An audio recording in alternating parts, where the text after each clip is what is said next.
बच्चों आज हम लोग आगे हैं इलेक्ट्रोसेट के लेक्चर नंबर 17 में, जिसमें आज हम लोग इलेक्ट्रिक फ्लक्स टॉपिक पे बेस्ड न्यूमेरिकल डिस्कस करेंगे।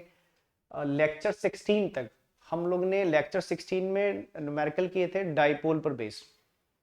ठीक है, मतलब पिछले तीन या चार लेक्चर से हम लोग न्यूमेरिकल कर रहे हैं फर्स्ट चैप्टर के। तो हमने अभी तक देखो न्यूमेरिकल कुल्लाम्स लॉ पे बेस्ड न्यूमेरिकल कर लिए बच्चों। फिर हमने कुल्लाम्स लॉ के बाद न्यूमेरिकल किए थे इलेक्ट्रिक फील्ड पर बेस्ड, इलेक्ट्रिक फील्ड इंटेंसिटी पर बेस्ड, इलेक्ट्रिक फील्ड पर बेस्ड। फिर इलेक्ट्रिक फील्ड के बाद हमने कुछ न्यूमेरिकल किए थे किस पे बेस्ड, डाइपोल पर बेस्ड। अब आगे जो भी रिमेनिंग टॉपिक है बच्चों वो इलेक्ट्रिक फ्लक्स या गॉस थ्योरम के एप्लीकेशन पर बेस्ड है। तो आज हम लोग इलेक्ट्रिक फ्लक्स या गॉस थ्योरम के एप्लीकेशन पर बेस्ड न्यूमेरिकल करेंगे। ठीक बच्चों, तो चलिए तो आगे बढ़ते हैं फिर आज के लेक्चर में। तो देखो आज का पहला न्यूमेरिकल हमने जो लिया है बच्चों सामने आपके। ठीक है, तो न्यूमेरिकल क्या है मैं एक बार रीड कर देता हूँ। ठीक है, फिर देखते हैं इसका क्या सोल्यूशन होगा। तो न्यूमेरिकल है कि इफ आपको इलेक्ट्रिक फील्ड गिवन है बच्चों, ये इलेक्ट्रिक फील्ड का एक्स कंपोनेंट है, इलेक्ट्रिक फील्ड का वाई कंपोनेंट है, इलेक्ट्रिक फील्ड का जेड कंपोनेंट। कंपोनेंट आप पहचानते हो। ठीक है, तो आपको इलेक्ट्रिक फील्ड वेक्टर में दिया है और उसके तीनों कंपोनेंट गिवन है। फिर बोल रहे हैं calculate the electric flux through a surface of area 20 units in YZ plane. ठीक है, तो इलेक्ट्रिक फील्ड गिवन है आपको बच्चों और एक एरिया गिवन है, जो एरिया किसमें, वाईजेड प्लेन में। तो कहते हैं बताइए जो वाईजेड प्लेन में एरिया है जो कितना है 20 यूनिट्स है। देखो इसने इलेक्ट्रिक फील्ड की यूनिट भी नहीं लिखी है बच्चों और एरिया की को भी यूनिट्स लिखा है, तो हम फ्लक्स को भी यूनिट्स में लिखेंगे। ठीक है, तो आपसे बोल रहे हैं एक एरिया जो वाईजेड प्लेन में लाई कर रहे हैं और उस एरिया से कितना फ्लक्स पास हो रहा है वो कैलकुलेट करना है आपने। ठीक है, तो क्वेश्चन डायग्राम बेस्ड है बच्चों। तो चलिए हम इस क्वेश्चन के डायग्राम में चलते हैं। ठीक है, डायग्राम से क्वेश्चन क्लियर हो जाएगा। देखो क्वेश्चन छोटा सा है बच्चों, लेकिन लॉजिक समझना है क्या है। ठीक है, तो चलिए क्या करते हैं पहले। ये बोल रहा है जो एरिया है किस प्लेन में बच्चों, वाईजेड प्लेन में एरिया है। तो ठीक है, मैं क्या करता हूं, देखते हैं कि एरिया कहां लाई कर रहा है। तो उसके लिए हम कोऑर्डिनेट एक्सिस प्लॉट कर लेते हैं, क्योंकि area lie in the YZ plane. समझ ना बच्चा हमें, तो मैं कोऑर्डिनेट एक्सिस प्लॉट कर ले रहा हूं बच्चों। ठीक है, मान लेते हैं ये हमारी क्या है, जेड को थोड़ा सीधा कर देते हैं। जैसे मान लीजिए थोड़ा सा बच्चा लाइन थोड़ी सी टेढ़ी हो रही है, सीधा कर देता हूँ इस लाइन को, जेड एक्सिस ऐसे। ठीक है, तो मान लीजिए ये एक्स एक्सिस है, बाकी देखो एक्सिस की चॉइस है बच्चों, आप किसी को एक्स किसी को वाई किसी को जेड मानते हो। चलो मैं ये मान ले रहा हूँ कि एक्स एक्सिस है। ठीक है, ये आपकी मान लीजिए वाई एक्सिस है और ये क्या है हमारी जेड एक्सिस। ठीक है, तो एक एरिया है जो कितना है बच्चों 20 यूनिट्स है, मतलब आपको ए दे रखा है 20 यूनिट्स है और वो एरिया किस प्लेन में लाई कर रहा है, वाईजेड प्लेन में लाई कर रहा है। ठीक है, ये मैंने पीछे किसी न्यूमेरिकल में बताया था बच्चों, देखो ना ये तीन एक्सेस मिलकर तीन प्लेन फॉर्म कर रही है। ठीक है, एक प्लेन जो आपको बोर्ड में दिख रहा है ये प्लेन कौन फॉर्म कर रहे हैं, वाई एन एक्स मिलकर। तो ये ऐसा प्लेन, जैसे मेरे पाम को प्लेन मान लीजिए, तो कौन सा प्लेन है बच्चों, इस बोर्ड में जब कौन सा प्लेन है, एक्स वाई प्लेन है। ठीक है, और जैसे आप जानते हो कि जेड एक्सिस, एक सेकंड ना, ब्लैक पेन है आपको दिखेगा नहीं, जेड एक्सिस बेसिकली ऐसे हुई बच्चों, ये मार्कर है ना, ये जेड एक्सिस है। तो एक प्लेन कैसा हुआ, ऐसे देखो ये जेड एक्सिस और ये एक्स है, तो ये प्लेन कौन सा हुआ आपका। ठीक है, जो मेरा पाम है इस टाइम, ये कौन सा प्लेन हुआ आपका, एक्सल प्लेन हुआ। और एक प्लेन ये हुआ बच्चों, ये जेड और वाई मिलकर जो ऐसा प्लेन बनाएंगे, this is called Y Z plane. ठीक है, कौन सा प्लेन, एक प्लेन ये बोर्ड एक्स वाई प्लेन, एक प्लेन आपका ये जैसे मैंने हाथ रखा है, ये जेड एक्सिस है बच्चों मार्कर। ठीक है, एक्स एंड वाई के परपेंडिकुलर, बोर्ड में ऐसे बना रहा है लेकिन एक्चुअली ऐसे भी बोर्ड से बाहर। तो ये कौन सा प्लेन हुआ, एक्सल प्लेन हुआ, और ये कौन सा प्लेन हुआ बच्चों, वाई एंड जेड प्लेन हुआ। तो हमारा जो एरिया है किस प्लेन में, वाई जेड प्लेन में है बच्चों। ठीक है, तो चलिए मैं एक एरिया ड्रॉ कर दे रहा हूं जो है 20 यूनिट्स, और ये एरिया किस में लाई कर रहा है, वाई जेड प्लेन में लाई कर रहा है।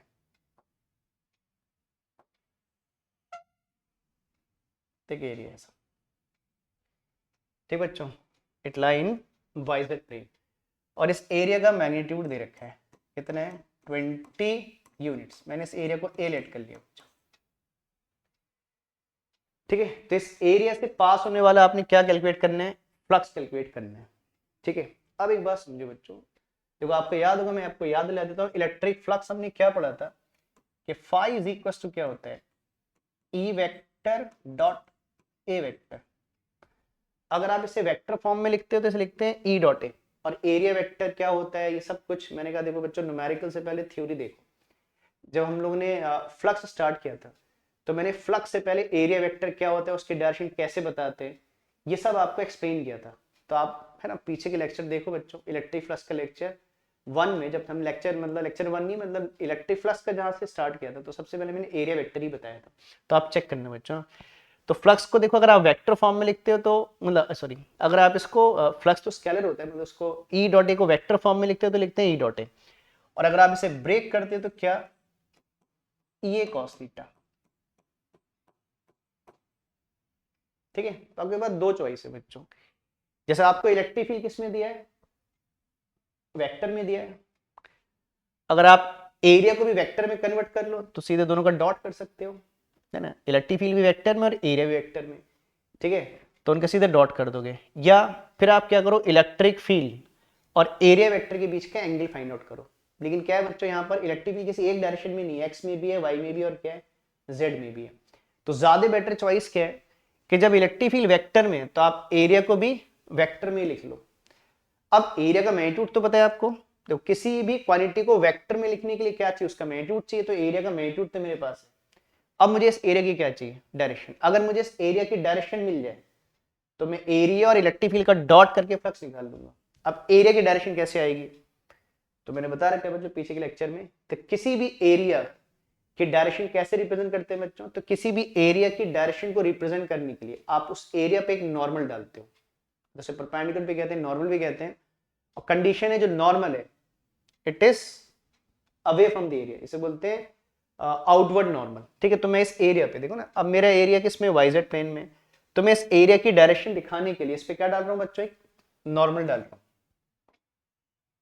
ठीक है, मैंने कहा इसके लिए पीछे के लेक्चर देखिए बच्चों, मैंने पूरा डिटेल में बताया था एरिया वेक्टर के बारे में। देखो हमेशा थ्योरी पहले चेक करो बच्चों, थ्योरी से ही न्यूमेरिकल होंगे। ठीक है, तो मैंने क्या किया, इस एरिया पे एक परपेंडिकुलर डाल दिया। ठीक है, तो इसे क्या बोलते हैं, आउटवर्ड नॉर्मल यूनिट वेक्टर।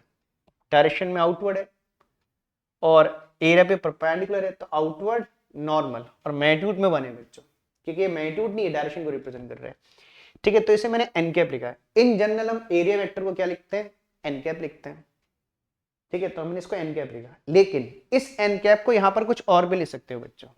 देखो चेक करो, ये एन कैप क्या है, यूनिट वेक्टर है, and it is acting along the क्या, एक्स एक्सिस। देखो इन जनरल एरिया वेक्टर को एन कैप लिखते हैं, तो मैंने इन जनरल लिखा, मैंने एन कैप। लेकिन यहां पर मैं इस एन कैप को भी एग्जैक्टली ले सकता हूं, ये कहां पर है, देखो ये एन कैप एक यूनिट वेक्टर है जो किसके अलोंग एक्ट कर रहे हैं, एक्स के अलोंग एक्ट कर रहे हैं। तो अगर कोई unit vector acting along x axis है तो उसे हम आई कैप भी ले सकते हैं बच्चों। तो या तो इसे एन कैप बोल दो या फिर क्या बोल दो, आई कैप। और हमारे लिए बेटर क्या है बच्चों, आई कैप लिखना। क्यों भाई, आप एन का डॉट आई जे के से नहीं कर पाओगे ना, आई का डॉट आई जे के से करोगे, तो हम इसे क्या लिखेंगे, आई कैप लिखेंगे बच्चों। ठीक है, तो एरिया का मैग्नीट्यूड कितना है बच्चों, 20, और एरिया की डायरेक्शन कितनी है, अलोंग द एक्स एक्सिस, जिसे हम आई कैप से रिप्रेजेंट कर रहे हैं। तो अगर मैं इस एरिया को वेक्टर में लिखूं बच्चों, अब मेरे के ऊपर से वेक्टर लगा सकता हूं कि मैं इसका मैग्नीट्यूड भी जानता हूं, इसकी डायरेक्शन भी जानता हूं बच्चों। तो कितना रहेगा, 20 आई कैप। और एरिया की डायरेक्शन कैसे दिखाती क्या होता है, तो इसके लिए बच्चों मैंने कहा पीछे की लेक्चर चेक करो हमेशा। थ्योरी हमेशा है ना, न्यूमेरिकल डायरेक्ट नहीं करने, पहले थ्योरी चेक करनी है, थ्योरी अच्छे से सीखनी है, फिर उसके बाद न्यूमेरिकल अटेम्प्ट करने हैं। तो ए कितना हो गया, 20 आई का, बस। ठीक है बच्चों, अब देखो मेरे पास एरिया भी वेक्टर में आ गया, इलेक्ट्रिक फील्ड वेक्टर में, बस इन दोनों का मैं डॉट प्रोडक्ट कर दूंगा तो क्या रहेगा, इलेक्ट्रिक फ्लक्स आ रहेगा। लिखेंगे देयरफॉर इलेक्ट्रिक फ्लक्स, देयरफॉर लिखेंगे electric flux passing through the given area, therefore electric flux passing through the given area is, crossing बोल लो, पासिंग बोल लो, electric flux passing through the given area is passing through the given area, passing through the given area is phi। मैंने formula लिखा भी बच्चों किनारे पर आपकी हेल्प के लिए। तो phi, इलेक्ट्रिक फ्लक्स को phi से रिप्रेजेंट करते हैं, कितना हो रहेगा, E vector dot A vector. ठीक बच्चों, बस इलेक्ट्रिक फील्ड की वैल्यू पुट कर दो और एरिया भी आपने वेक्टर में लिख दिया है। तो इलेक्ट्रिक फील्ड कितना है बच्चों हमारा, this is 6i cap, 6i cap plus 3j cap plus 4k cap dot, ठीक है बच्चों। और एरिया वेक्टर कितना है, मतलब एरिया कितना है 20i कैप, ठीक है बच्चों। तो आ गया इलेक्ट्रिक फील्ड हो गया वेक्टर फॉर्म में, ये एरिया वेक्टर फॉर्म में हो गया, बस इनका डॉट कर दो। और डॉट प्रोडक्ट आप लोग क्लास 11 से वेक्टर से, है ना, वेक्टर का डॉट प्रोडक्ट आप जान रहे हो, क्लास 11 से बच्चों पढ़ रहे हो। अगर कोई बच्चा वेक्टर में, है ना बच्चों, किसी बच्चे को वेक्टर वगैरह में डाउट है, ठीक है, तो आप बच्चों, आप लोग ने चैनल सब्सक्राइब किया होगा तो उसमें चेक करना। हम लोगों ने, मैंने एक वेक्टर के लिए भी एक मतलब एक प्लेलिस्ट बनाई है, इसमें नीट वाले बच्चों के लिए। अभी मैथमेटिकल टूल्स कंप्लीट हो गया और साथ उसके बाद हमने वेक्टर स्टार्ट किया। अभी लेक्चर 1 हो गया, लेक्चर 2 में आपका डॉट और ये एडिशन सब्ट्रैक्शन आ जाएगा, ठीक है। तो अगर कोई बच्चा बायो वाला है, वैसे तो मैथ्स वाले तो वेक्टर जनरली पढ़ ही लेते हैं, या जो भी बच्चा किसी को वेक्टर में डाउट है तो आप प्लेलिस्ट में चेक करना बच्चों, एक वेक्टर का भी अभी लेक्चर 1 आ गया, लेक्चर 2 में, है ना, और भी टॉपिक कवर करेंगे, तो उन टॉपिक को देखो बच्चों। जैसे किसी को मैथमेटिकल टूल्स में दिक्कत है तो वो प्लेलिस्ट में जाकर चेक करो, मैथमेटिकल टूल्स भी हमने कवर किया है ना। और वेक्टर भी चल रहा है साइड बाय साइड, तो उसको भी देखिए बच्चों। चलो तो ठीक है, तो डॉट प्रोडक्ट करना जानते हो बच्चों, ठीक है।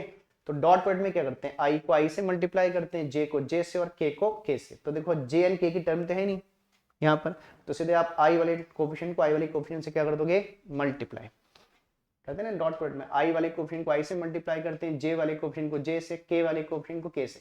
तो यहाँ पर तो खाली आई का कोफिशिएंट है भाई, देखो ना, इधर जे 0 है, अगर 0 इंटू इधर करोगे तो जे का टर्म तो 0 हो जाएगी, फिर इधर 0 के कैप ले सकते हो, तो 0 इंटू करोगे 4 तो 0 हो जाएगा। तो जब आई है तो आई को आई से मल्टीप्लाई करो, बाकी को छोड़ दो। तो कितना आएगा बच्चों, आई वाले कोफिशिएंट को आई वाले कोफिशिएंट से मल्टीप्लाई करोगे तो इधर आई का कोफिशिएंट कितना है 6, उधर आई का कोफिशिएंट कितना है 20, तो कितना आ जाएगा 120 यूनिट्स। हम यूनिट्स क्यों लिख रहे हैं बच्चों, देखो ना, क्योंकि एरिया किस यूनिट में इसने बोला नहीं है, तो हमने भी यूनिट्स लिख दिया। नहीं तो वैसे तो इलेक्ट्रिक फ्लक्स की यूनिट होती है न्यूटन मीटर स्क्वायर पर कूलम, या वोल्ट पर मीटर भी लिखते हैं, लेकिन मैंने नहीं लिखा इसलिए क्योंकि इसने एरिया और इलेक्ट्रिक फील्ड किसी की यूनिट नहीं दी थी, तो हमने भी इसको यूनिट्स में लिख दिया, ठीक है बच्चों। तो ये आ गया आपका क्या, रिक्वायर्ड इलेक्ट्रिक फ्लक्स, ठीक है बच्चों। और एक बात और समझ लो, अगर मान लो ये एरिया किस में होता है बच्चों, एक्स वाई प्लेन में होता है, तो फिर नॉर्मल ऐसे डालते हैं, तो नॉर्मल फिर किसके अलॉन्ग होता है, जेड के अलॉन्ग होता है, तो फिर क्या आता, एरिया 20 के कैप आता। मैंने कहा अगर ये एरिया ऐसा होता है एक्स वाई प्लेन में, तो फिर नॉर्मल ऐसे डालते ना, ठीक है। तो नॉर्मल फिर जेड के अलॉन्ग होता, तो फिर एन कैप हो जाता के कैप।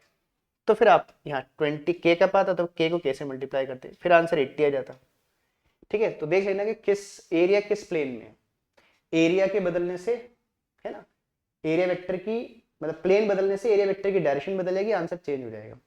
तो फिलहाल तो हमारा एरिया किस में था, वाईजेड प्लेन में था, तो वाईजेड के अकॉर्डिंग आंसर आपका इतना आ जाएगा, ठीक है। तो अच्छा क्वेश्चन, ऐसे क्वेश्चन पूछे जाते हैं बच्चों, बोर्ड सब ज्यादातर, मैंने आपसे पहले भी कहा था, हम एनसीईआरटी या प्रीवियस ईयर क्वेश्चन, है ना, ले रहे अपने न्यूमेरिकल्स में कि इंपॉर्टेंट क्वेश्चन हो जाए बच्चों आपके। चलो बच्चों से नोट कर लो जल्दी से।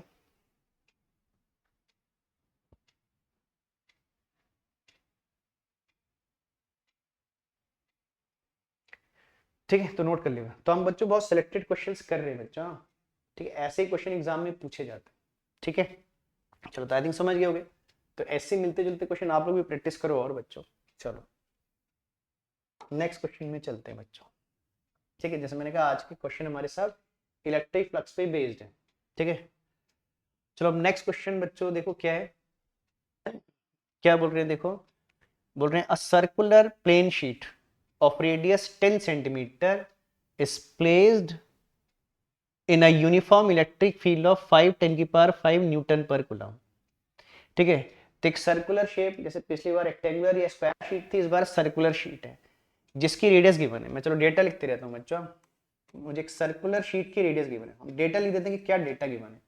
तो रेडियस को आर मान लेते हैं, विच इज 10 सेंटीमीटर, ठीक है। चलो इसको मीटर में बदल लो बच्चों, क्योंकि देखो ना इलेक्ट्रिक फ्लक्स किस में आपका एसआई में, तो एसआई में बदल लो। तो 10 इंटू 10 की पावर -2 या 0.1 कर लो, चलो ऐसे लिख देते हैं, आपकी चॉइस आप जैसे लिखना चाहो। तो रेडियस है 10 इंटू 10 की पावर -2 मीटर, ठीक है। तो एक सर्कुलर प्लेन शीट है जिसकी रेडियस आपको क्वेश्चन में गिवन है। इस प्लेन शीट को हमने इलेक्ट्रिक फील्ड में प्लेस किया है, और जिस फील्ड में प्लेस किया उसकी स्ट्रेंथ दे रखी है बच्चों। तो इलेक्ट्रिक फील्ड की स्ट्रेंथ गिवन है क्वेश्चन में, कितना है 5 इंटू 10⁵ न्यूटन पर कूलम। अभी डायग्राम भी बना लेंगे, पहले मैं साइड में डेटा लिख देता हूं। कह रहा है making an angle of 60 degree with the field, है ना। जो इसका प्लेन है, जो शीट का प्लेन है, वो इलेक्ट्रिक फील्ड से कितना एंगल बना रहा है बच्चों, 60 डिग्री एंगल बना रहा है। बोल रहे हैं देखिए, circular plane sheet of radius this means place in a uniform electric field of इतना making an angle of 60 degree with the field. तो जो इलेक्ट्रिक फील्ड है उसके प्लेन के साथ कितना एंगल बना रहा है, 60 डिग्री एंगल बना रहा है। तो बोलता है calculate the electric flux through the sheet, ठीक है। तो देखो इलेक्ट्रिक फील्ड किसी भी एंगल पे पास हो, कहते हैं ना किसी भी गिवन एरिया से जितनी फील्ड लाइन क्रॉस करती है, चाहे वो किसी भी एंगल में क्रॉस करे, क्रॉस करनी चाहिए। तो किसी भी गिवन एरिया से जितनी फील्ड लाइन क्रॉस करती है उन लाइनों के नंबर को इलेक्ट्रिक फ्लक्स कहते हैं, और वो किसी भी एंगल पे क्रॉस कर सकती है, ठीक है। तो 60 डिग्री पे लाइनें क्रॉस कर रही हैं एरिया को। चलो इसके लिए डायग्राम बना लेते बच्चों, है ना। डायग्राम से आपको क्लियर हो जाएगा। ऐसे मान लेते हैं, एक सर्कुलर शीट है ऐसे मान, ठीक है। मतलब उसको ऐसे दिखा रहा हूँ बच्चों, ऐसे ऐसे नहीं फेस कर रहा हूँ, ऐसे फेस कर रहा हूँ सर, ठीक है। तो एक सर्कुलर शीट है और जो इलेक्ट्रिक फील्ड है इस सर्कुलर शीट से कितने एंगल बना रहे हैं बच्चों, 60 डिग्री एंगल बना रहे हैं, ठीक है। चलो अब मैं इलेक्ट्रिक फील्ड की डायरेक्शन दिखा देता हूँ। जो इलेक्ट्रिक फील्ड है वो शीट के प्लेन से कितने एंगल बना रहे हैं बच्चों, 60 डिग्री एंगल बना रहे हैं,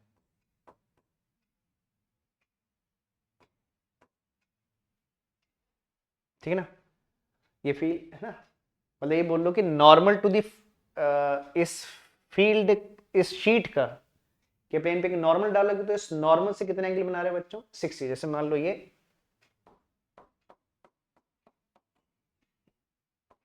सर्कुलर शीट के प्लेन पे एक नॉर्मल डाल दिया बच्चों मैंने, जिसके सेंटर से, इसे एक्सिस ऑफ द शीट भी कह सकते हो। सर्कुलर शीट की इसे एक्सिस बोल लो, नॉर्मल बोल लो, मान लो ये एक्सिस है इसकी। तो इससे कितना एंगल बना रहे हैं बच्चों, 60 डिग्री एंगल बना रही है, ठीक है ऐसे, ठीक। तो इलेक्ट्रिक फील्ड इस सर्कुलर शीट के प्लेन से कितना एंगल बना रहा है, ये इसके एक्सिस से बोलो कितना एंगल बना रहा है बच्चों, 60 डिग्री एंगल बना रहा है, ठीक है। चलिए तो बोल रहा है बताइए इससे कितना फ्लक्स पास हो रहा है। तो बच्चों मैंने आपको थ्योरी में बताया था कि किसी भी गिवन एरिया से, चाहे वो किसी भी शेप का एरिया हो, किसी भी गिवन एरिया से अगर आप इलेक्ट्रिक फ्लक्स निकालना चाहते हो तो उसके लिए आपको दो चीज की डायरेक्शन चाहिए बच्चों। एक तो इलेक्ट्रिक फील्ड की डायरेक्शन चाहिए जो उसने बता दिया आपको, और किसकी डायरेक्शन चाहिए बच्चों, एरिया की डायरेक्शन, जिसको हम बोलते हैं एरिया वेक्टर, ठीक है। जब तक आप एरिया वेक्टर और इलेक्ट्रिक फील्ड दोनों की डायरेक्शन नहीं जानते होगे, जब तक आप इलेक्ट्रिक फ्लक्स कैलकुलेट नहीं कर पाओगे किसी भी गिवन एरिया से, ठीक बच्चों। तो उसके लिए हम क्या करेंगे, अब इस एरिया की, जैसे मान लो शीट के एरिया को हमने ए मान लेते हैं बच्चों, इस शीट के एरिया को मैं ए मान ले रहा हूँ, जो पाई आर स्क्वायर हो जाएगा।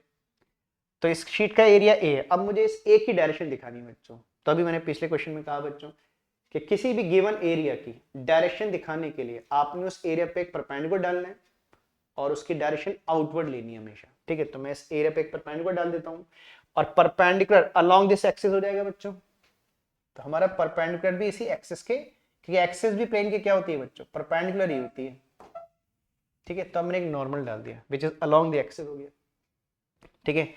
So this is called area vector. मैं लिख दे रहा हूँ, वैसे तो हमने थ्योरी में पढ़ा है बच्चों, तो आप थ्योरी चेक करो बच्चों, पहले पीछे के लेक्चर्स देखो, ठीक है।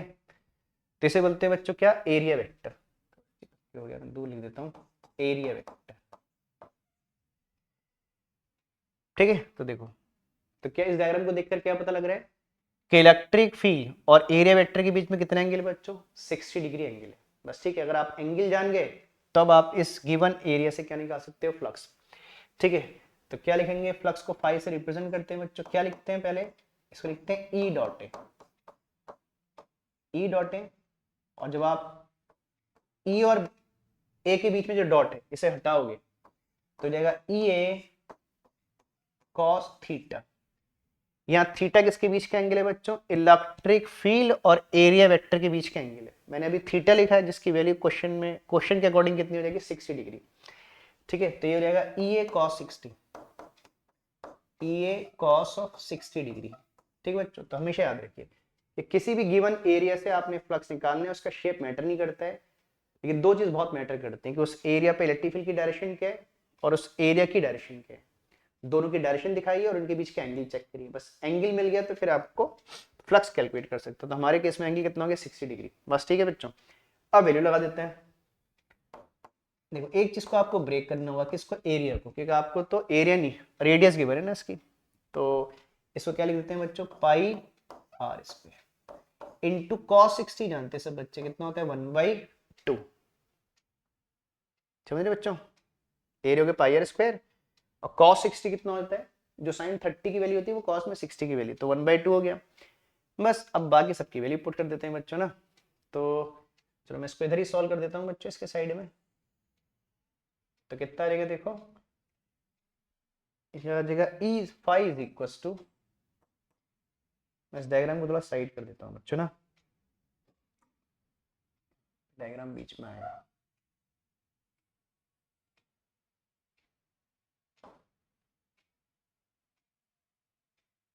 डायग्राम तो आप समझ गए हो, तो हमने इसको साइड कर दिया थोड़ा बच्चों, ठीक है। तो कैलकुलेशन के बीच में आएगा डायग्राम, तो आ जाएगा फाइव इज इक्वल टू,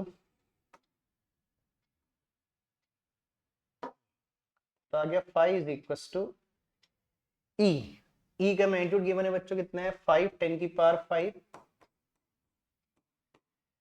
पाई जानते हैं बच्चों 22/7 या 3.14, तो मैं 3.14 लिख दे रहा हूँ, एक ही बात है। आर, देखो आर को मैंने सेंटीमीटर को मीटर में कन्वर्ट कर रखा है, आर कितना है हमारा 10 इंटू 10 की पावर -2 का स्क्वायर। ठीक है बच्चों, इंटू हाफ हो गया, या तो 0.5 लिख दो या इसको हाफ कर लो, एक ही बात है, चलो 0.5 लिख देता हूँ, ठीक है बस। ठीक है बच्चों, आप कैलकुलेशन कर लो, देखो तो 0.5 को, ठीक है ना, 5 से मल्टीप्लाई करोगे 2.5 हो जाएगा, तो ये हो जाएगा 2.5। ठीक है बच्चों, यहाँ ये 3.14 कैसे मैंने कॉपी कर दिया, ठीक है ना, 0.5 को 5 से मल्टीप्लाई करके 2.5 लिख दिया, 3.14। और अंदर ऐसे कर लो बच्चों, देखो पहले एक जीरो से इसकी पावर कम कर लो, तो 10 की पावर -1 का स्क्वायर 10 की पावर -2 हो जाएगा। ठीक है, समझ नहीं, मैंने क्या बोला, एक जीरो से इसकी पावर लेस कर लो, तो 10 की पावर -1 का स्क्वायर 10 की पावर -2 हो जाएगा, तो 10 की पावर -2 और 10 की पावर 5, तो 10 की पावर कितनी बचेंगे बच्चों 3 हमारी ना, तो आ जाएगा 10 की पावर +3। बस इसको बच्चों मल्टीप्लाई करके देख लेते हैं 2.5 इंटू, थोड़ा टाइम सेविंग के लिए कैलकुलेटर से कर लेते हैं बच्चों ना, कि कितना इसका आ जाएगा। मैनुअल में नहीं जा रहे, बाकी कैलकुलेशन तो इतना तो आप कर ही लोगे बच्चों ना, मैं चेक कर लेता हूँ कैलकुलेटर से। 11 बच्चों 7.85, ये आ जा रहा है हमारा 7.85, 7.85 इंटू 10 की पावर कितना आ गया बच्चों 3, और साइंटिफिक में भी हो गया। ठीक है, एक बार चेक कर लेते हैं कैलकुलेशन को दोबारा से।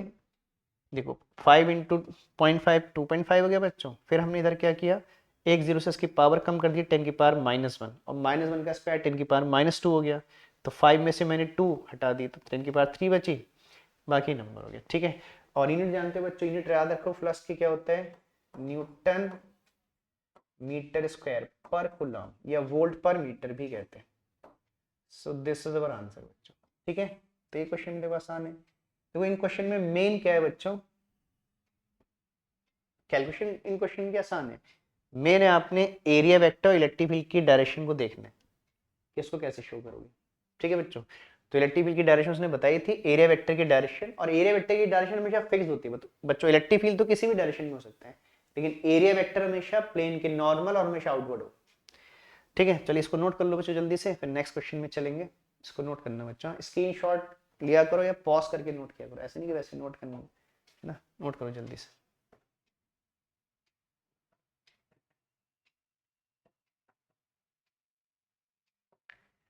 ठीक है, चलो इतनी देर में नोट कर लिया होगा बच्चों आपने, नेक्स्ट क्वेश्चन में चलते हैं। ठीक है, देखो इस क्वेश्चन में एक डायग्राम भी गिवन है बच्चों। ठीक है, बहुत अच्छा क्वेश्चन है, इसमें बहुत कंसेप्ट है बच्चों क्वेश्चन, सेम ऐसे क्वेश्चन एनसीईआरटी में, बस एनसीईआरटी में क्या है, ये हमने ए माना है, उसने वो वैल्यू दे रखी है 10 सेंटीमीटर करके वैल्यू दी हुई, एक ही बात है, एग्जैक्टली ऐसी क्वेश्चन है उसमें भी। तो क्वेश्चन एक बार रीड कर देता हूँ बच्चों, क्या बोल रहे हैं देखो। इस क्वेश्चन में बोल रहे हैं a charge Q is placed directly above a square sheet of side A. ठीक है, तो देखो ना आप, स्क्वायर शीट है, इस स्क्वायर शीट के ऊपर एक चार्ज रखा गया, देखो ना ये स्क्वायर शीट ऐसे, इसके ऊपर एक चार्ज है यहाँ पर। ठीक है, क्यू चार्ज ने दिखा रखा है at a distance a/2 from it centre. और ये जो चार्ज है इस स्क्वायर के सेंटर से a/2 डिस्टेंस पे ऊपर रखा है। ठीक है, एज शोन इन फिगर, तो डायग्राम दे रखा है उसने। बोल रहे find the electric flux passing through the square sheet, कि जो नीचे स्क्वायर शीट है इसकी, इससे जो फ्लक्स पास हो रहा है वो आपने बताना है कि कितना फ्लक्स पास होगा। ठीक है, ऐसे मान लो बच्चों, जैसे मान लो कि मेरे हाथ को शीट मान लो, समझ, ऐसा शीट है, तो चार्ज इसके ऊपर ऐसे प्लेस किया गया, मेरे फिंगर टिप को ऐसे मान लो, यहाँ फिंगर टिप पे चार्ज है, तो स्क्वायर शीट है उसके ऊपर चार्ज है, तो स्क्वायर शीट से क्या निकल रही होंगी बच्चों, इलेक्ट्रिक फील्ड लाइन निकल रही होंगी, और वो इलेक्ट्रिक फील्ड लाइन इसको शीट को क्या करेंगे, क्रॉस करके पास हो रही होंगी। ठीक है, और जब भी किसी एरिया को फील्ड लाइन क्रॉस करेंगी, ठीक है, तो इलेक्ट्रिक फ्लक्स पास होगा। तो आपने स्क्वायर शीट से क्या निकालना है, इलेक्ट्रिक फ्लक्स पता करना है। तो अच्छा क्वेश्चन है बच्चों, बड़ा कंसेप्ट है इस क्वेश्चन में, इसमें कैलकुलेशन नहीं है लेकिन थोड़ा कंसेप्ट है। तो क्या करेंगे, चलो इसके सॉल्यूशन में चलते हैं बच्चों। एक बात सुनना बच्चों, तो आपने पीछे की थ्योरी पढ़ी होगी बच्चों ना, तो बार बार मैं बोल रहा हूँ आप थ्योरी पढ़ के न्यूमेरिकल करो बच्चों, पहले थ्योरी पढ़ो अच्छे से फ्लक्स की पूरी। तो हमारे पास फ्लक्स निकालने के दो मेथड है बच्चों, हमारे पास फ्लक्स निकालने के दो मेथड है। एक मेथड जो फ्लक्स का बेसिक मेथड है, ई डॉट ए मेथड, जिससे अभी हमने पिछले दो क्वेश्चन किए बच्चों, और एक मेथड है गॉस का। अगर आपको किसी क्वेश्चन में लगे कि इस मेथड से नहीं हो पा रहा है, क्वेश्चन नहीं हो सकता है, तो फिर आपने इस मेथड के बारे में सोचना है। यही दो मेथड है फ्लक्स निकालने के। बस नीचे वाले मेथड की एक लिमिटेशन है कि नीचे वाला method for a close surface होता है।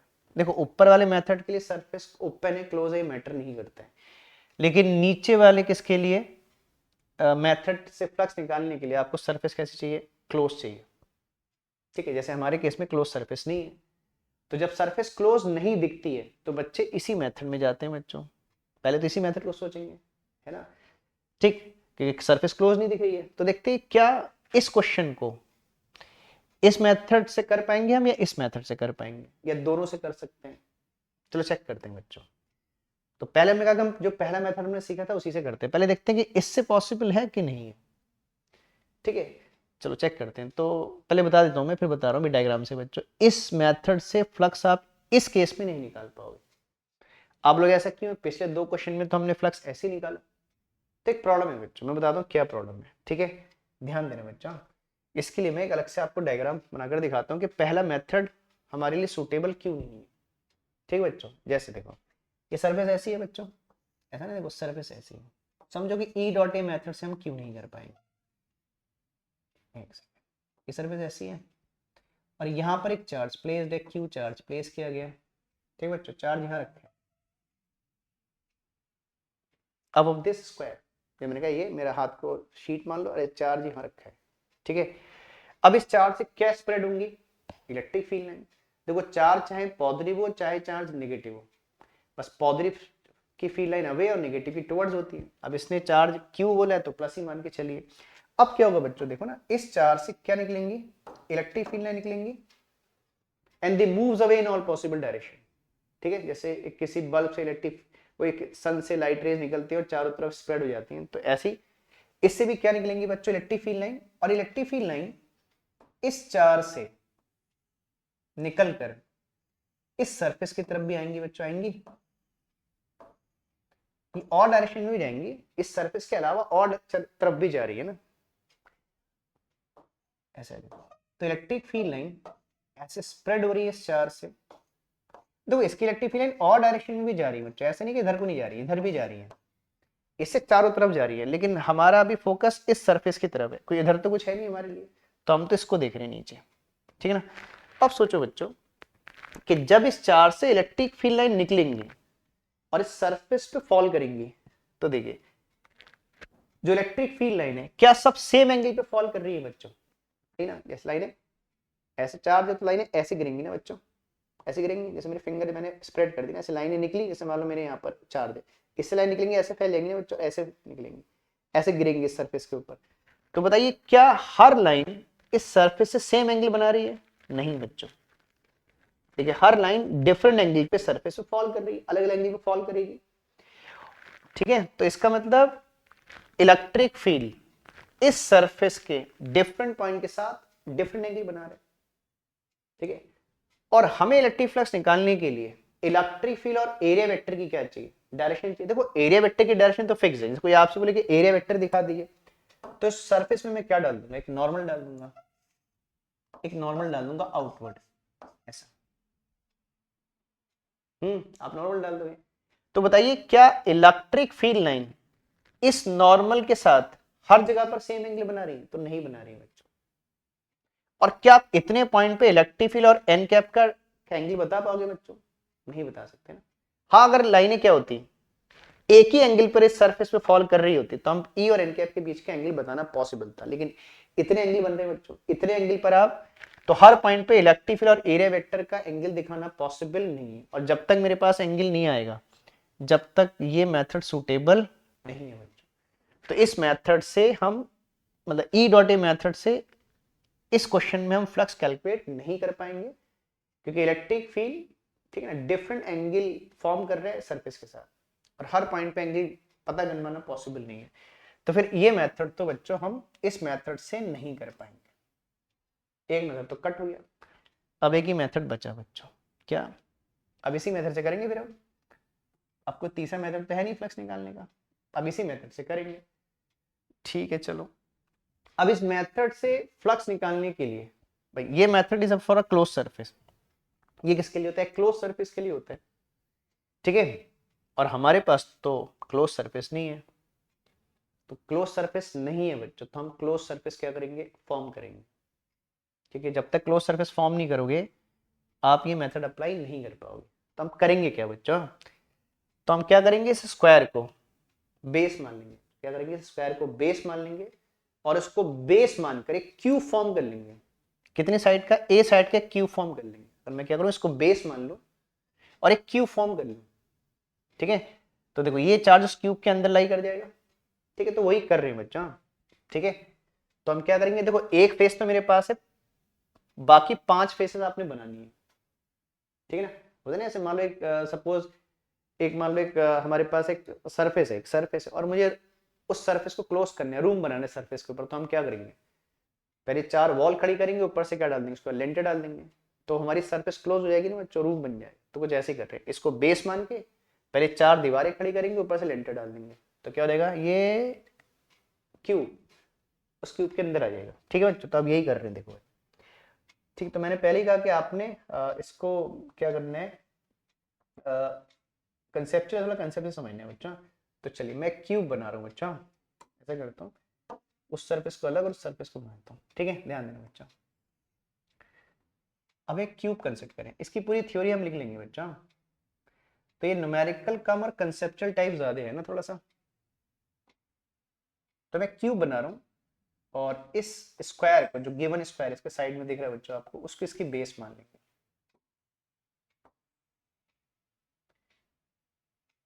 मतलब स्क्वायर को, जो गिवन स्क्वायर है उसको बेस मान के हमें क्यूब कंस्ट्रक्ट कर रहे हैं बच्चों।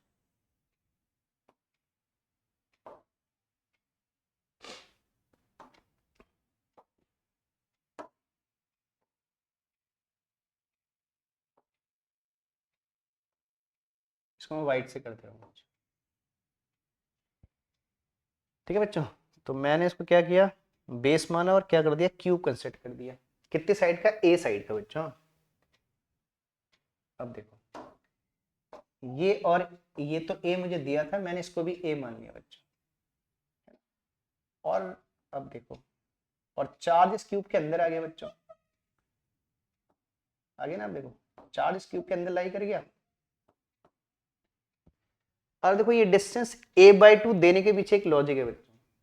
डिस्टेंस जो a/2 अबव दी है, ये a/2 देने के पीछे भी एक लॉजिक है। क्या लॉजिक है भी समझ जाओगे देखो अब। ठीक है बच्चों, तो देखो मैंने इस स्क्वायर को गिवन जो सरफेस थी उसको बेस माना और एक क्यूब कंस्ट्रक्ट कर लिया।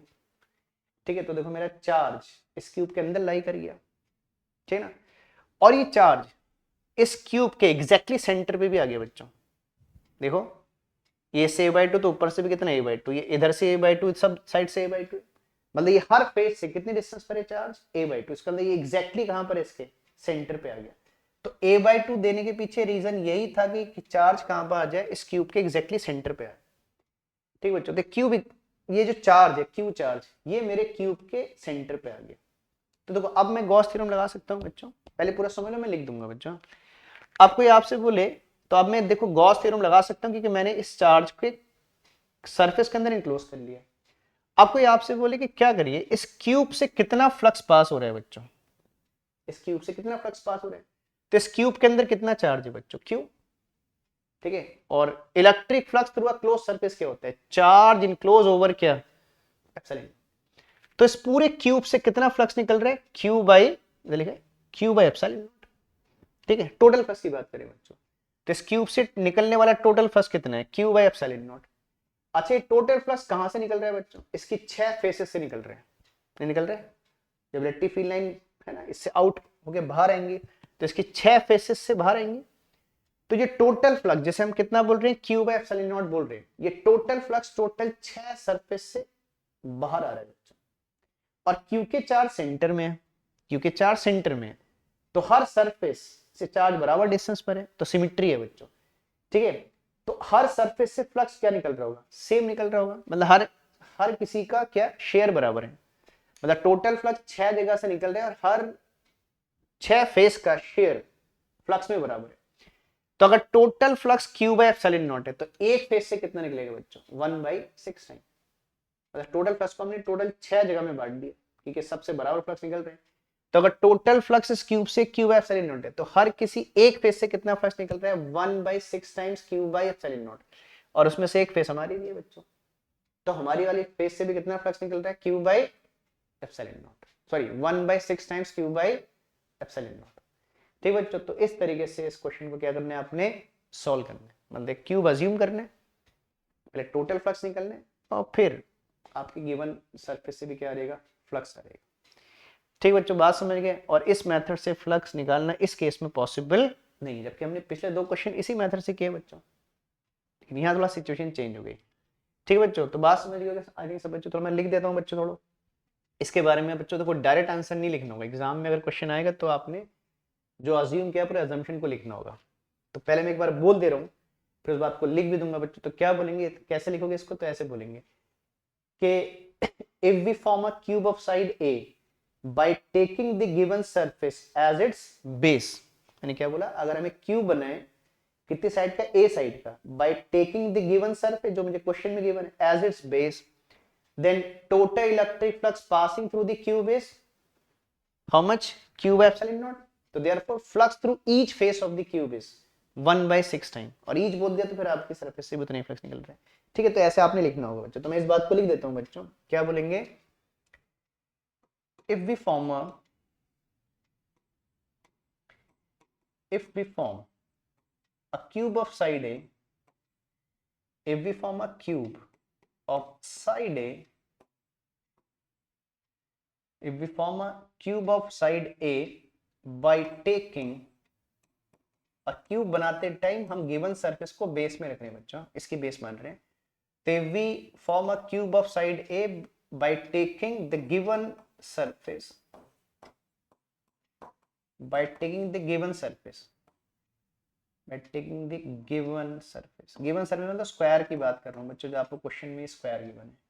by taking the given surface as its base, by taking the given surface as its base, as its base,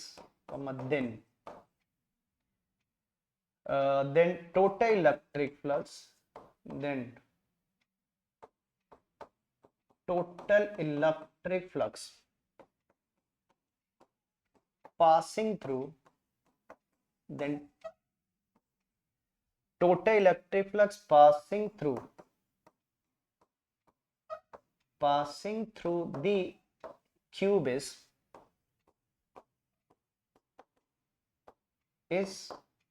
q by कितना बच्चों, एप्सिलॉन नॉट।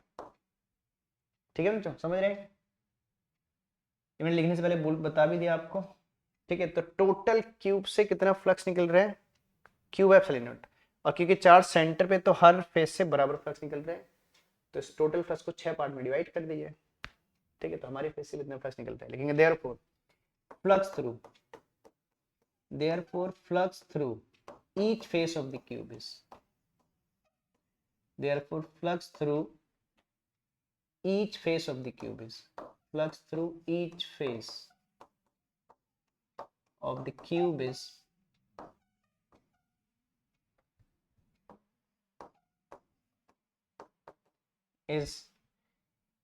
5 मान लेते हैं, और ये 5 टोटल का 1/6 टाइम हो जाएगा, ऐसे लिख देते हैं, ये टोटल 5 का 1/6 टाइम, तो कितना आ गया, क्यूब बाई 6 एप्सिलॉन नॉट। समझ रहे हो बच्चों? तो बहुत अच्छा क्वेश्चन है, इस क्वेश्चन से बहुत से लॉजिक क्लियर होते हैं हमारे। ठीक है, समझ रहे? और एक क्वेश्चन आपका ऐसे क्वेश्चन ऑब्जेक्टिव में आ जाता है ना, ये जे नीट में आया हुआ क्वेश्चन भी है बच्चों। ठीक है, तो समझ गए कि हमने इस मेथड से क्यों नहीं कर पाया और इस मेथड से क्यों किया, और इस मेथड से करने के लिए एक क्लोज सरफेस चाहिए, वो हमने मानी। ठीक है, तो देखो बच्चों, कंसेप्ट है क्वेश्चन में, वैसे कोई बहुत न्यूमेरिकल कैलकुलेशन नहीं है, तो नोट कर लो बच्चों इसको। ठीक है, एक आध क्वेश्चन और देखते हैं इसके बाद।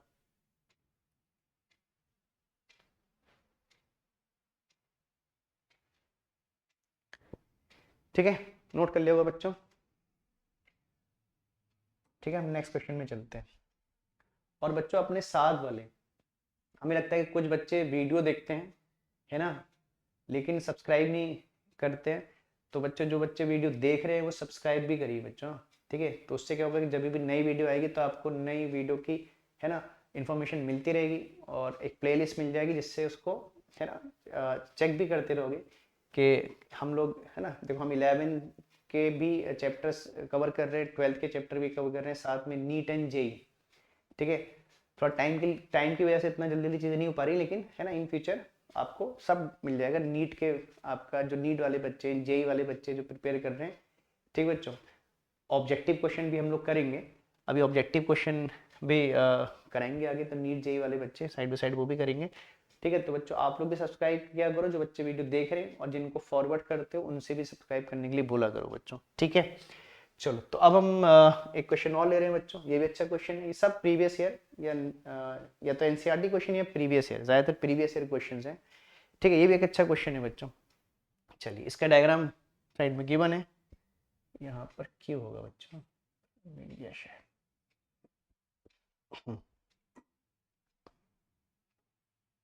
ठीक, अब सुनना देखो, तो एक बार क्वेश्चन रीड कर ले रहे हैं, बाकी आपको डायग्राम दिख रहे हैं ना।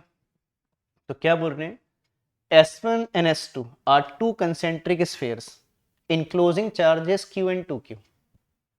ठीक है, तो दो स्फेयर है कंसेंट्रिक, एक S1 स्फेयर है, एक S2 स्फेयर है, ये दोनों का कॉमन सेंटर है।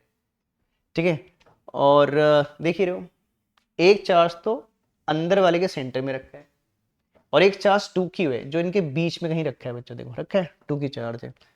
तो बोल रहे हैं enclosing charges Q and 2Q respectively है शोन इन फिगर, और चार्जेस कहाँ पर है वो आपको क्वेश्चन में दिख रहे हैं बच्चों, डायग्राम में दिख रहे होंगे। अब आपसे दो बातें पूछ रहे हैं, देखो पहले क्या पूछ रहे हैं, what is the ratio of electric flux through S1 and S2। ठीक है, तो S1 से कितना फ्लक्स निकल रहा है और S2 से कितना फ्लक्स निकल रहा है, उन दो फ्लक्स का रेशियो बताना है आपने, किसमें, पहले पार्ट में इन दोनों फ्लक्स का, S1 S2 से पास होने वाले फ्लक्स का रेशियो बताना है। फिर सेकंड पार्ट में कुछ मीडियम की बात आ रही है बच्चों, है ना। सेकंड पार्ट में क्या बोल रहे हैं, how will the electric flux through this sphere S1 change. क्या बोला इसने, how will the electric flux through S1 change, इस S1 से निकलने वाला फ्लक्स में क्या चेंज होगा, कब, if a medium of dielectric constant K is introduced in the space inside S1 in place of air। Means देखो, जब तक कोई मीडियम की बात नहीं करते तो हम एयर मान के चलते हैं, तो इसने बोला कि अगर हम क्या करें, इस S1 से एयर निकाल दें, और एयर निकाल कर एक मीडियम डाल दें S1 के अंदर, S2 की बात नहीं कर रहे बच्चों, S1 के अंदर बात कर रहे हैं, S1 के अंदर एक मीडियम डाल दें, तो जो पुराना फ्लक्स है और मीडियम डालने के बाद जो फ्लक्स आएगा उसमें क्या चेंज आ जाएगा, मतलब फ्लक्स बढ़ जाएगा या घट जाएगा, या चेंज नहीं होगा, कितना टाइम बढ़ जाएगा कितना टाइम घट जाएगा, ये सब बताना है। ठीक है, और आपको यार, आप लोग बच्चों मैंने कहा थ्योरी देखेगा पीछे, तो हमने जब गॉस थ्योरम पढ़ी थी तो मैंने आपको बताया था कि फ्लक्स में किन चीज का इफेक्ट होता है और किन चीज का इफेक्ट नहीं होता है। तो मीडियम चेंज करने से फ्लक्स इफेक्ट होता है बच्चों, इस क्वेश्चन में भी डिस्कस भी करेंगे। चलिए पहले पहले पार्ट में चलते हैं, ठीक है। तो फिर बात समझ लो क्या कहा, क्वेश्चन क्या है समझ रहे हैं। तो दो कंसेंट्रिक स्फीयर्स हैं जिनकी रेडियस r1 r2 क्वेश्चन में गिवन है। अंदर वाला स्फीयर s1 है, बाहर वाला स्फीयर s2 है। अंदर वाले स्फीयर के सेंटर पे एक चार्ज q रखा है और एक चार्ज 2q है जो इन दोनों के बीच में कहीं रखा है, वो डॉट लगा रखा है उसने, ठीक है। तो आपसे पहले पार्ट में क्या बोल रहे हैं कि S1 और S2 से जो फ्लक्स निकल रहे हैं उनका रेशियो बता दिए थे। एक के फ्लक्स को S1 के फ्लक्स को φ1 मान लेंगे और S2 के फ्लक्स को φ2 मान लेंगे। तो आपने पहले φ1 φ2 का रेशियो बताना है बच्चों, फिर सेकंड पार्ट की बात बाद में करेंगे, पहले फर्स्ट पार्ट की बात कर लेते हैं, ठीक है। चलिए तो सॉल्यूशन समझिएगा इसका।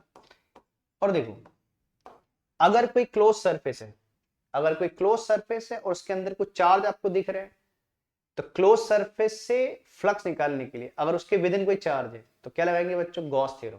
इसमें ई डॉट ए की जरूरत नहीं है ना। ई डॉट ए से भी कर सकते हो, बहुत लेंदी पड़ेगा, तो उसका शॉर्टकट होता है फिर गॉस थ्योरम। क्लोज सरफेस के लिए गॉस थ्योरम लगाना है, ई डॉट ए में नहीं जाना है, ठीक है। तो चलिए हम पहले निकालते हैं flux through the sphere S1। उसके लिए आपने देखना है S1 के अंदर कितना चार्ज है और जब S2 से फ्लक्स निकालोगे तो S2 के अंदर कितना चार्ज है।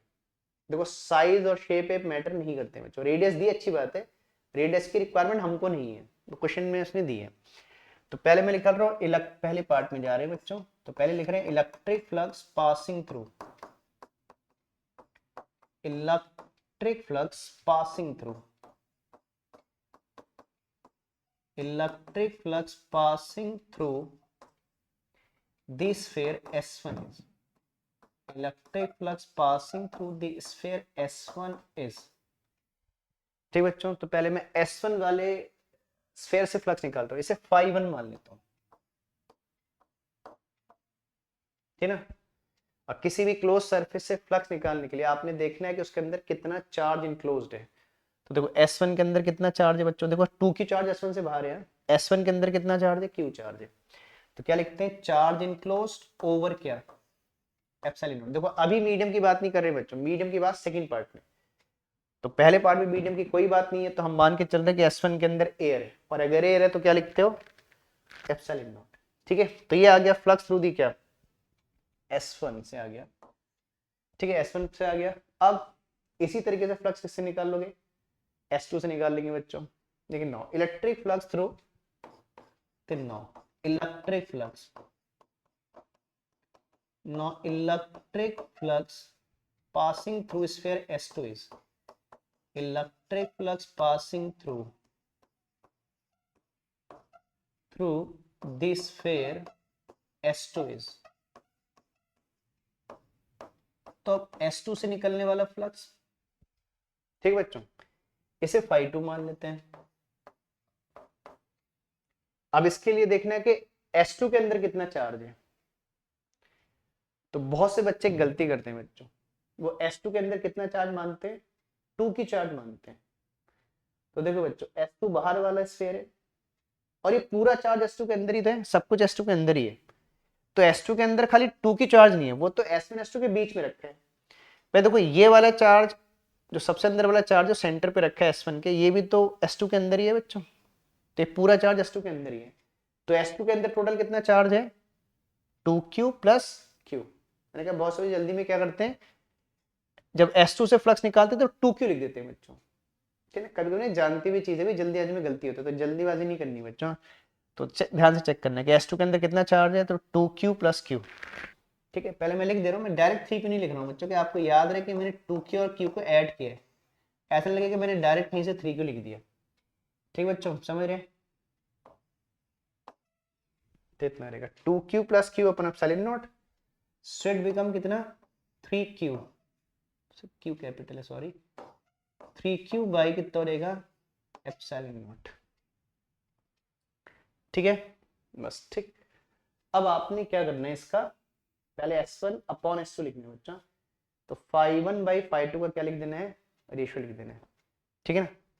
बस आपसे φ1, तो नेक्स्ट पेज में कर लेते हैं कैलकुलेशन। तो आपसे किसका रेशियो पूछा था बच्चों पहले पार्ट में, फ्लक्स थ्रू S1 मींस φ1। तो हमसे φ1 φ2 का रेशियो पूछ रहे हैं। ऊपर आपने S1 का फ्लक्स निकला है, नीचे किसका फ्लक्स निकला है, S2 का लिखना है। तो S1 का फ्लक्स कितना है हमारा, मैं एक बार चेक करा देता हूँ बच्चों आपको, Q बाई एप्सिलॉन नॉट। देखो ये सिंपली है Q बाई एप्सिलॉन नॉट।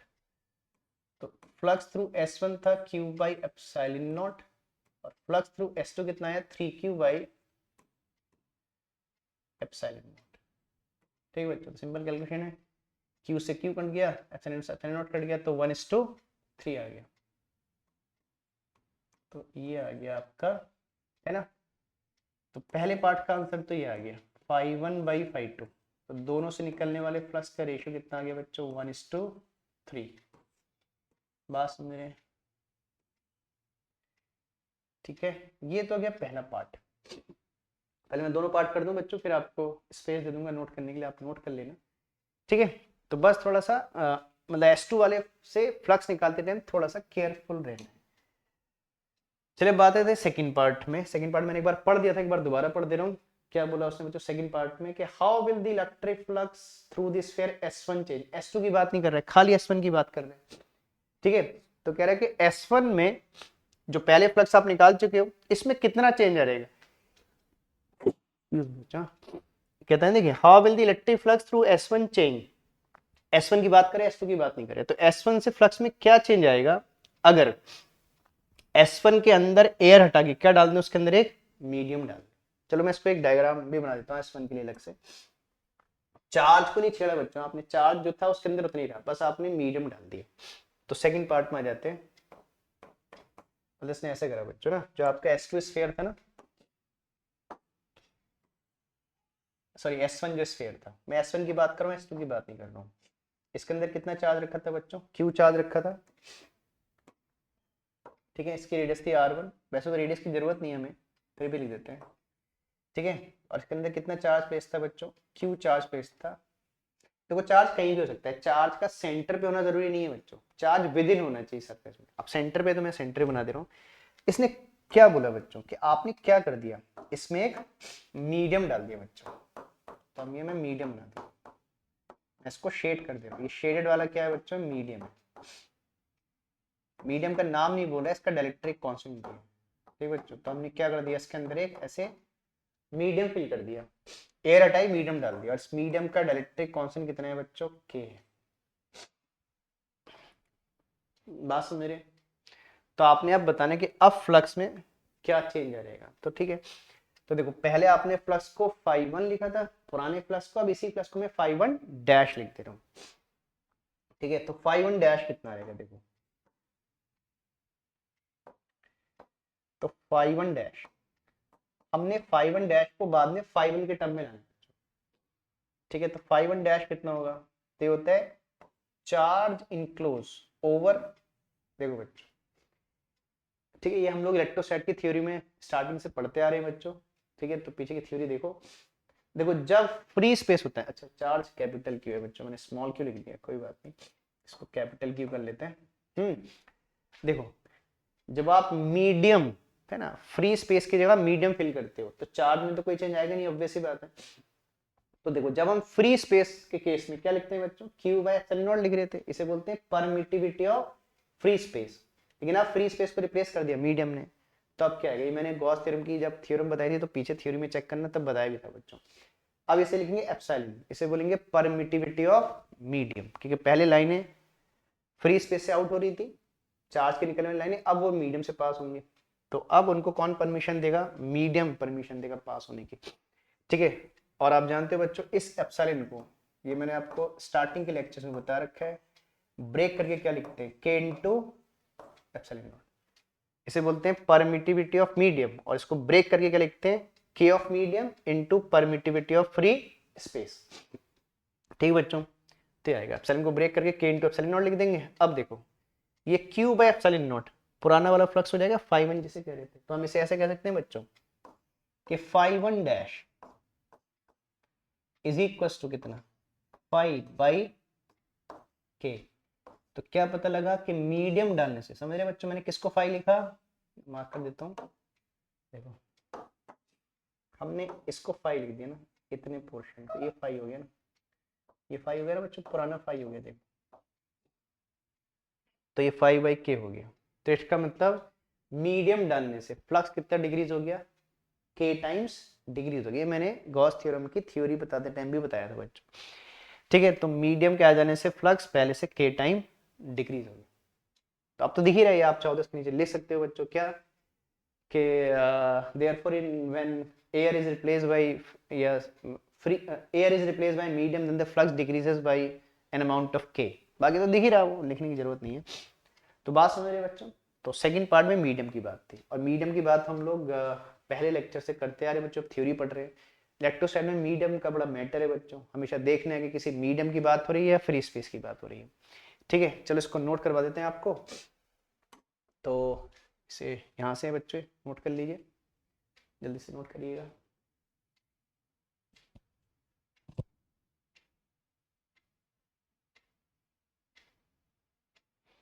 ठीक है, ये बाकी रिमेनिंग इधर है। सेकंड पार्ट, फर्स्ट पार्ट है कुछ पोर्शन और सेकंड पार्ट।